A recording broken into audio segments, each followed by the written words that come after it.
Graça e paz de Cristo Jesus, meus amados irmãos e leitores da Palavra de Deus. Nossa jornada bíblica 2024 continua neste nosso 16º vídeo. 250 dias lendo a Bíblia, a Palavra de Deus, numa visão panorâmica das Sagradas Escrituras.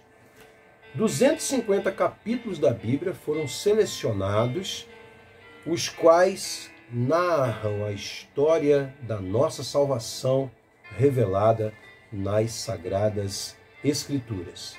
Chegamos hoje, meus irmãos, num dos capítulos mais emocionantes de toda a Bíblia. E chegamos então ao ponto alto da história de José, que vai até o final do livro de Gênesis, até o capítulo 50.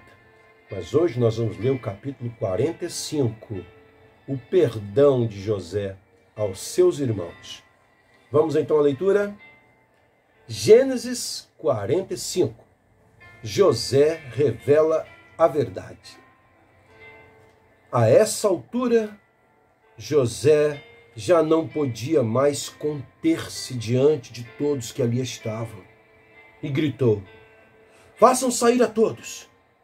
Assim, ninguém mais estava presente quando José se revelou aos seus irmãos. E ele se pôs a chorar tão alto que os egípcios o ouviram, e a notícia chegou ao palácio do faraó.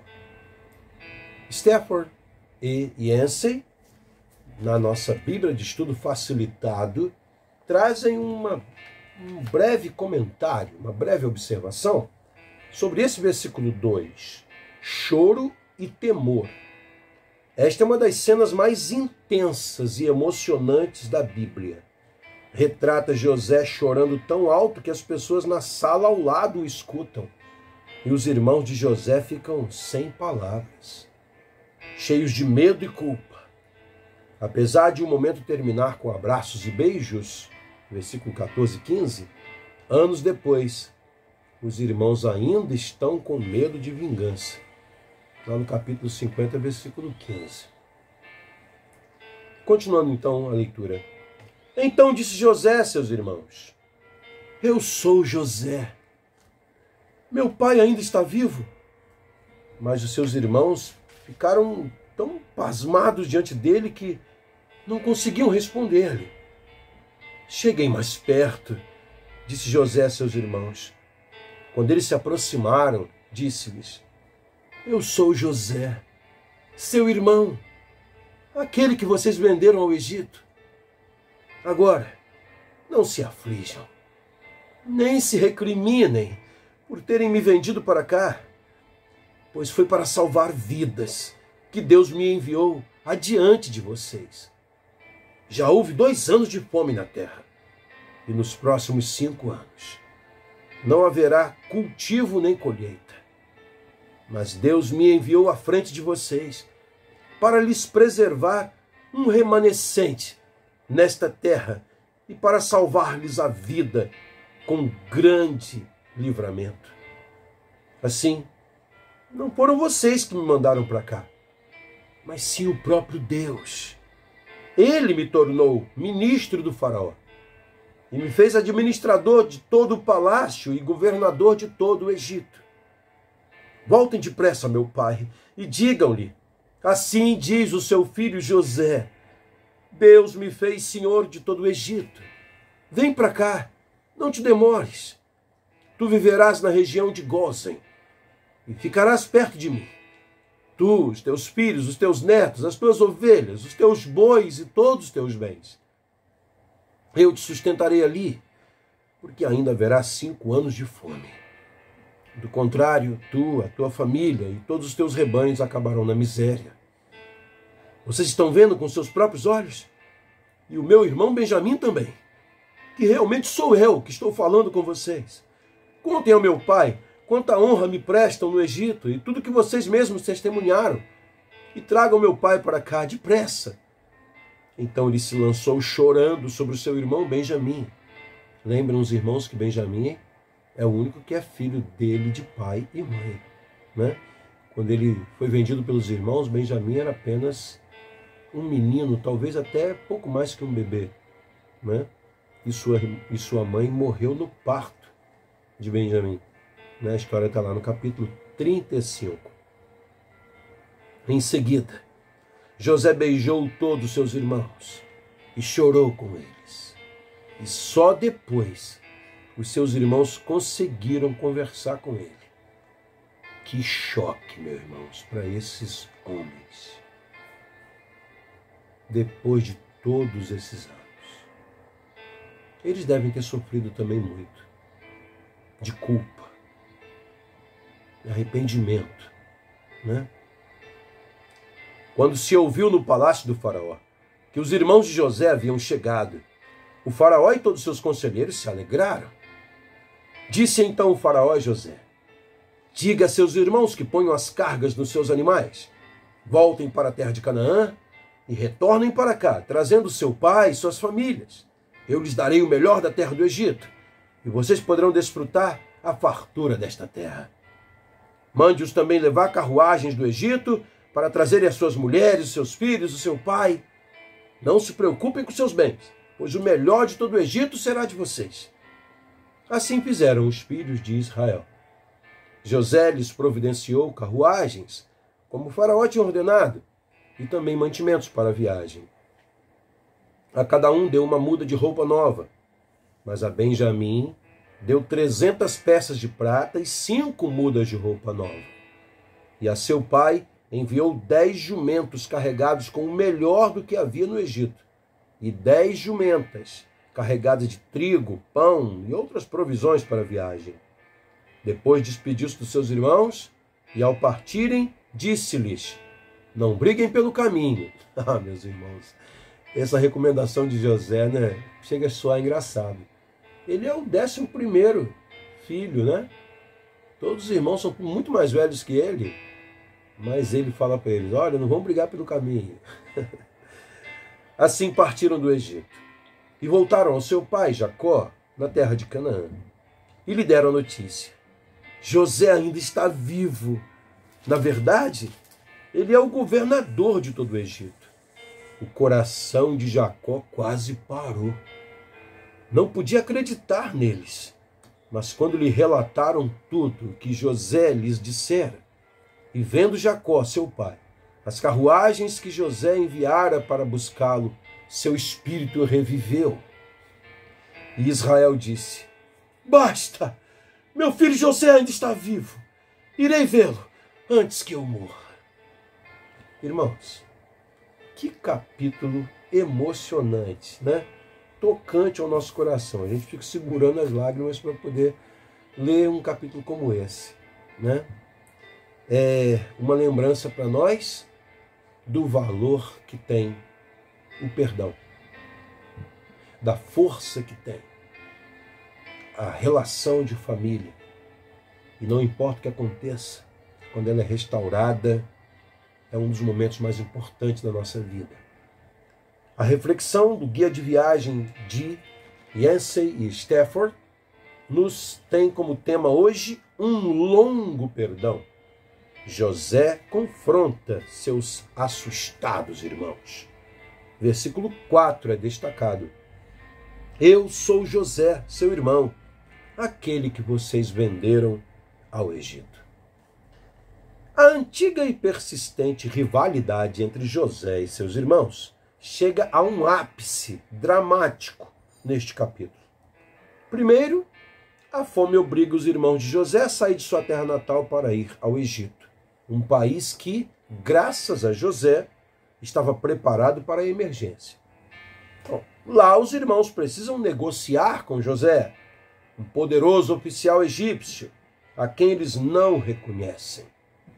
Um longo e angustiante conflito emocional se inicia.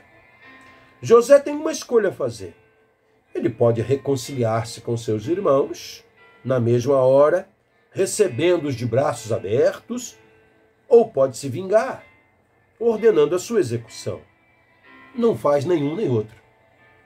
Em vez disso, comece uma série de testes elaborados, exige coisas, prega peças, faz acusações.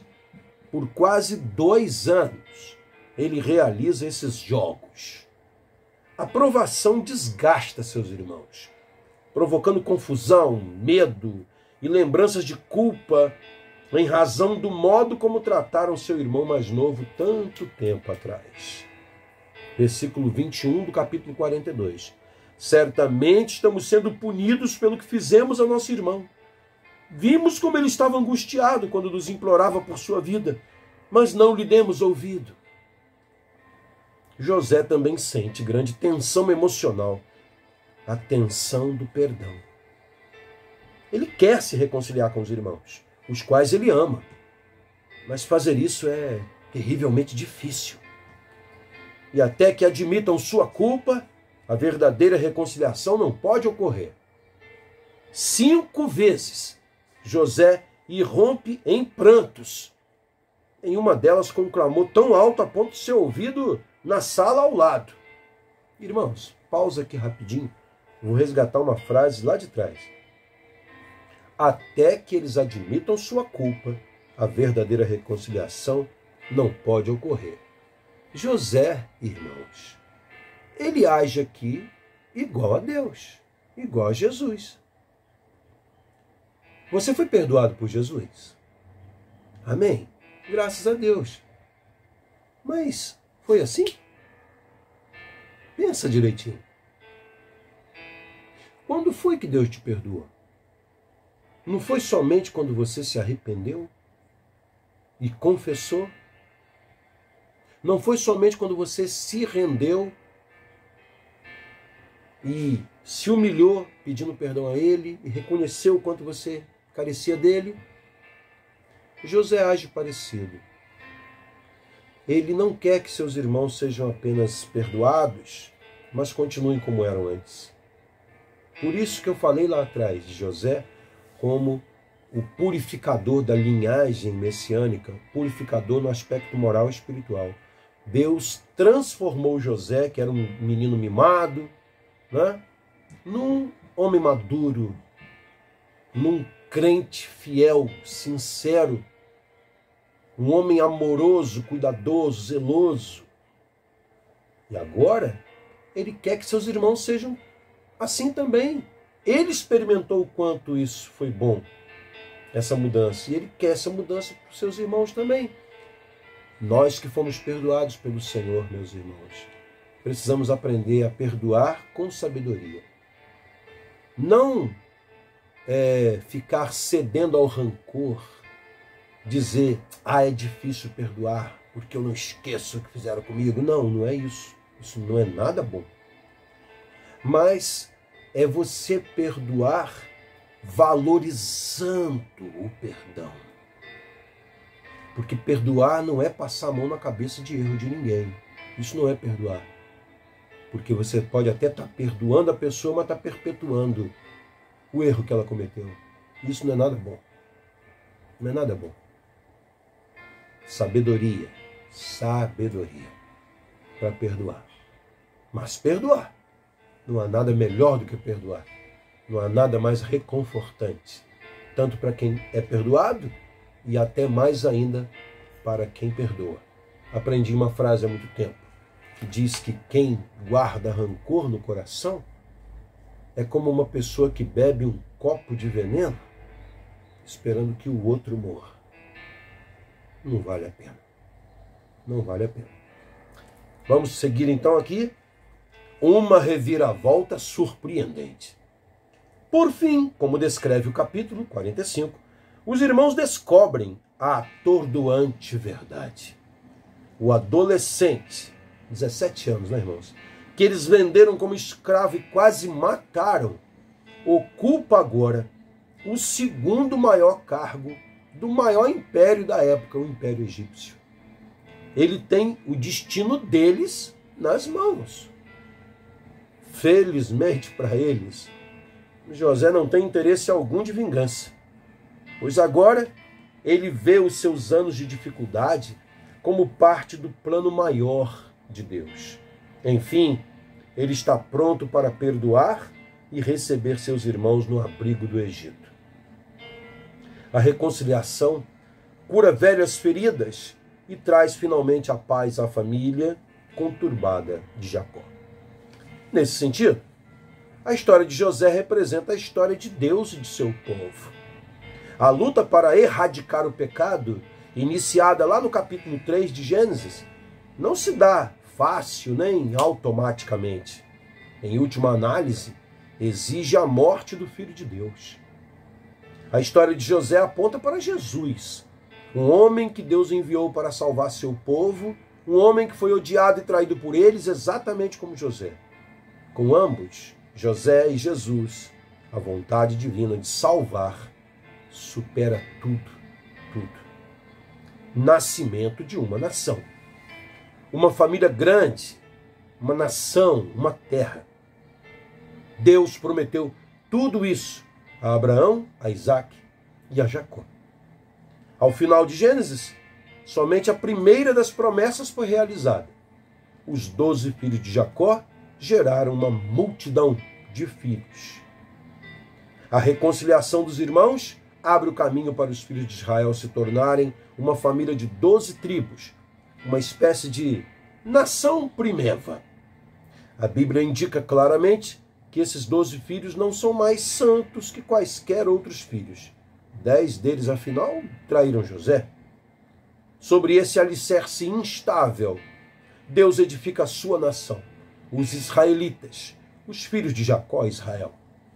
José não perde a esperança de que o restante das promessas será igualmente cumprido.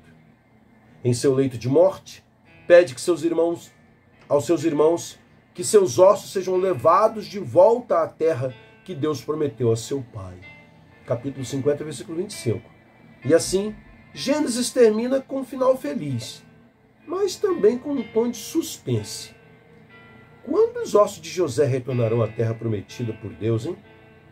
Quando as promessas de Deus se cumprirão? Questão de vida para a gente pensar. Você já teve dificuldades com a lógica do perdão?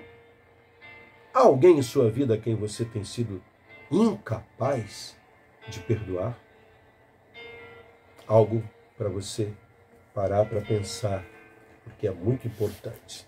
Amém, meus irmãos? Antes de orarmos, quero revisar com os irmãos. Afinal de contas, hoje, com a leitura de hoje, nós estamos fechando aqui o primeiro bloco de leituras da nossa jornada.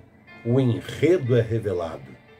Começamos em Gênesis 1, um livro de inícios. Depois Gênesis 2, um momento reluzente, o mundo como Deus esperava que fosse. Gênesis 3, o choque, o pecado entra no mundo, mas a redenção é prometida. Gênesis 4, ameaça à porta.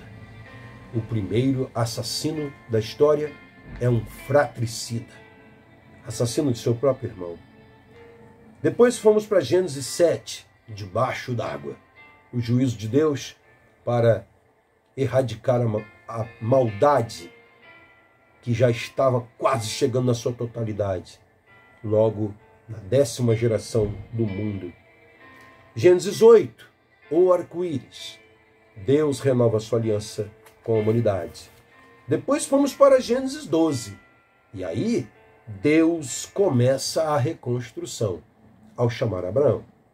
Fomos para Gênesis 15, onde Deus revela o seu plano ao seu amigo, pai da fé, Abraão. O plano. Fomos para Gênesis 19. Catástrofe enviada por Deus. Deus castiga 2 cidades perversas, Sodoma e Gomorra. É uma amostra de que tudo está voltando a ficar como antes. Pecaminoso, corrupto, violento, promíscuo. Gênesis 22, prova final. Deus dá um teste final a Abraão na sua fé. Gênesis 27, Jacó conquista a bênção. O neto de Abraão, que é com quem Deus vai iniciar a nação de Israel, se revela alguém que precisa ser tratado por Deus. Gênesis 28, algo imerecido. Ao fugir, por causa do erro cometido, Jacó passa por um processo de transformação moral e espiritual por Deus. Gênesis 37, brigas familiares. A família de Jacó cresce demais e seus irmãos rivalizam com o seu filho predileto, José. Gênesis 40, José, escola das bordoadas. 41, Deus age nos bastidores. 45, um longo perdão. E assim a saga de José finaliza o livro de Gênesis, onde o enredo da história da nossa salvação, esse panorama das Sagradas Escrituras, é revelado. Até a nossa leitura de amanhã, meus irmãos, quando vamos começar um segundo bloco de leituras. Oremos?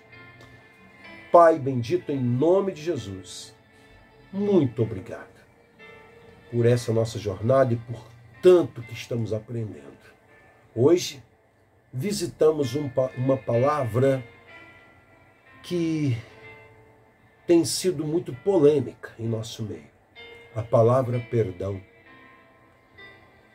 Há até mesmo aqueles que tentam justificar a sua impenitência, dizendo, só Deus perdoa. Não. O homem também perdoa. O homem que é temente a Deus perdoa. Ensina-nos a amar como o Senhor, meu Deus. Ensina-nos a perdoar. Nós precisamos disso. Cada nova ofensa guardada é algo que se acumula dentro de nós. E quantas vezes tem estourado em úlceras, enfermidades das mais diversas, cânceres, enfermidades terminais, tem surgido por causa disso. Ensina-nos a perdoar, meu Deus. Perdoa nossos pecados. Continua a usar de misericórdia para conosco, porque sem ela nós estamos irremediavelmente perdidos. Abençoa essa pessoa querida que está agora participando desse vídeo e que está tendo dificuldade para perdoar. Que só de lembrar do nome da pessoa que lhe ofendeu, se arrepia, se sente mal. Talvez essa pessoa que lhe faz tanto mal, ou que ela acha que está lhe fazendo mal, não está nem lembrando o que aconteceu. Na verdade, meu Deus, quando agimos assim, nós é que estamos fazendo mal a nós mesmos. Ao insistirmos em alimentar-nos de veneno, que é o rancor. Cura, meu Deus, esse coração ferido e dá-lhe uma unção de amor tão maravilhosa. A unção de José venha sobre esta vida. E hoje ainda, levante desse vídeo e vá buscar a pessoa que o ofendeu e ofereceu perdão. Quem já fez isso, meu Deus, sabe que o planeta inteiro sai das costas de quem perdoa. E que essa pessoa entenda que isso é para ela também. Obrigado pelo teu perdão, meu Deus. Obrigado pela tua sabedoria em não nos perdoar enquanto a gente não se arrepender de verdade. Que a gente faça assim também, para valorizar o perdão que estamos oferecendo. Seja sobre nós a graça do Senhor nosso Deus. E confirma a obra de nossas mãos. Sim, confirma a obra de nossas mãos. Em nome de Jesus. Amém, Deus. Amém. Amém. Até a nossa próxima leitura, a leitura de amanhã, quando vamos iniciar um novo bloco de leituras. O nascimento de uma nação. Agora, essa família vai começar a se organizar, ser organizada por Deus numa nação. A nação da qual virá o nosso Rei o Messias Jesus. Amém? Deus abençoe a todos. Até a próxima leitura amanhã.